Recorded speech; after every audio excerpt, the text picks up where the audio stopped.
আসসালামু আলাইকুম বন্ধুরা, আশা করি সবাই ভালো আছেন। তো বন্ধুরা, আমিও ভালো আছি বিধায় আমি চলে গিয়েছিলাম গাজীপুর চৌরাস্তায় শাপলা মেনশনে। তো বন্ধুরা, আমার উলানজি A100 মাইক্রোফোনটা যেটা আমি 4000 টাকা দিয়ে কিনছিলাম, আসলে এই মাইক্রোফোনটার একটি মাইক্রোফোন আমার নষ্ট হয়েছে, জাস্ট পাওয়ার বাটনটা কাজ করে না। এর জন্য আমি দোকানদারের কাছে গিয়েছিলাম। তো বন্ধুরা, মেনশনে ঢোকার পর মাত্র 15 মিনিটের একটি বৃষ্টি হয়েছে, যে কারণে আপনারা দেখতেই পাচ্ছেন সামনে তার প্রমাণ।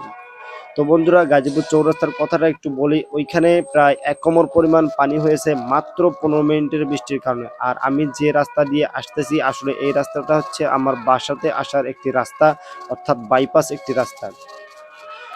তো বন্ধুরা, আপনারা যদি কেউ বিশ্বাস না করেন, তাহলে অবশ্যই আপনারা একটু নেটে সার্চ দিয়ে দেখবেন যে গাজীপুরের এই মুহূর্তে কি অবস্থা।